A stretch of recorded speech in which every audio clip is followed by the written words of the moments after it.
La calidad de su presencia hacía que se desencadenara un trabajo.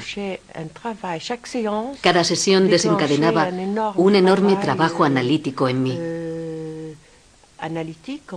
Hasta el punto que cuando llegaba a mi casa escribía cartas de varias páginas que luego depositaba en su buzón durante los intervalos entre las sesiones.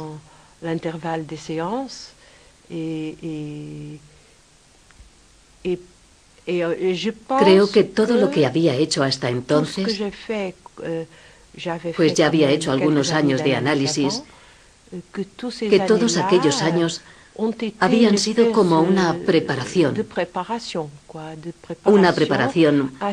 para lo que iba a desencadenarse en aquel momento.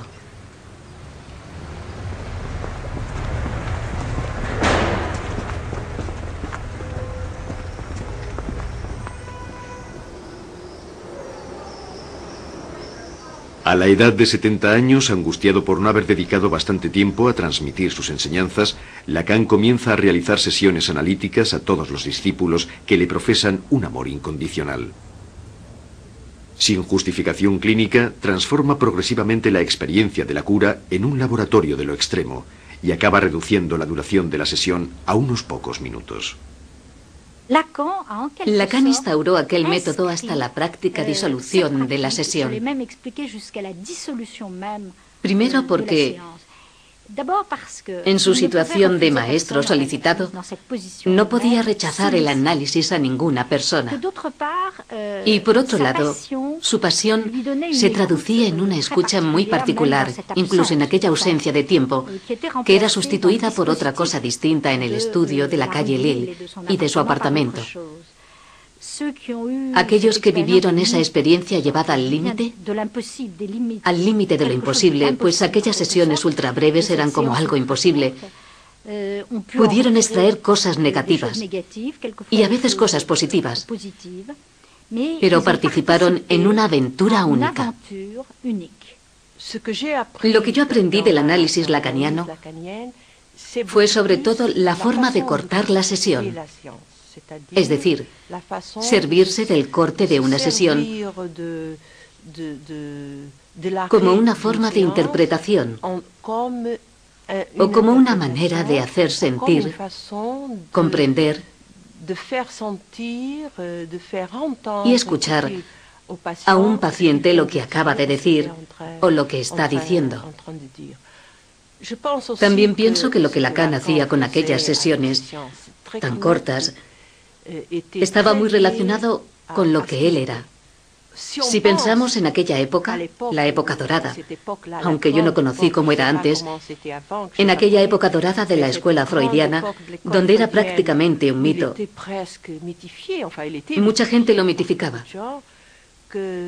Lacan sentía la necesidad, en términos de transferencia, de hacer reaccionar a la gente, de hacer cosas que ninguna otra persona ha podido hacer después.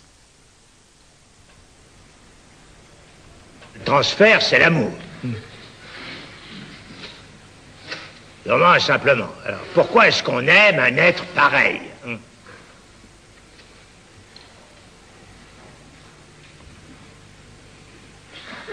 Je laisse pour l'instant la question en suspens. J'en ai donné une formule, et c'est à propos du transfert que j'ai parlé dans des termes qui sont pleins de pièges. Comme d'habitude. Comme dans tout ce que je dis, bien sûr. Pourquoi dirais-je autre chose que ce dont il s'agit, justement, dans ce qu'il en est de l'inconscient?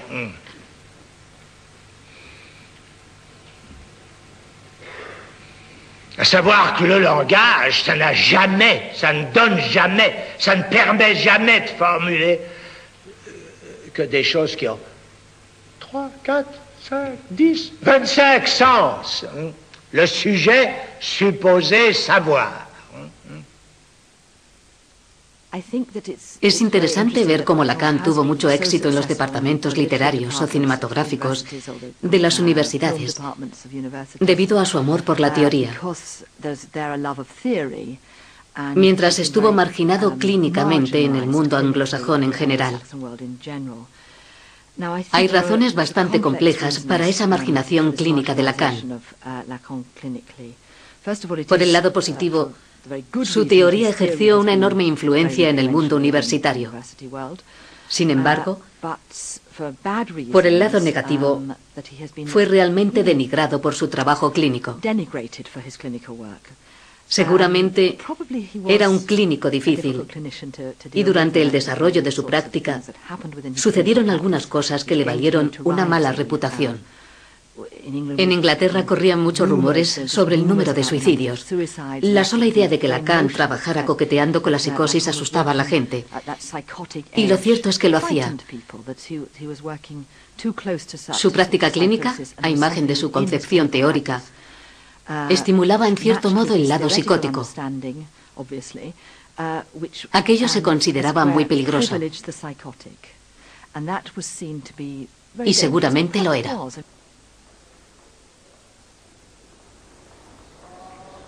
Contrariamente a otros clínicos, Lacan siempre había aceptado analizar a pacientes psicóticos o suicidas.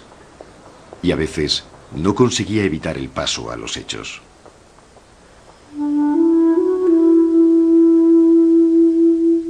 Al final de su vida, fascinado por las matemáticas, Lacan dibuja nudos y trenzas, tratando de formalizar a través de figuras topológicas los tres elementos fundamentales de su doctrina.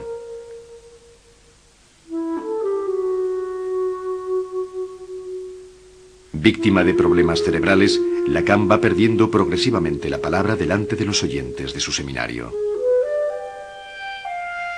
Todos miran al viejo silencioso, privado de aquella voz fulgurante y trágica que había mantenido en vilo a generaciones de intelectuales y facultativos.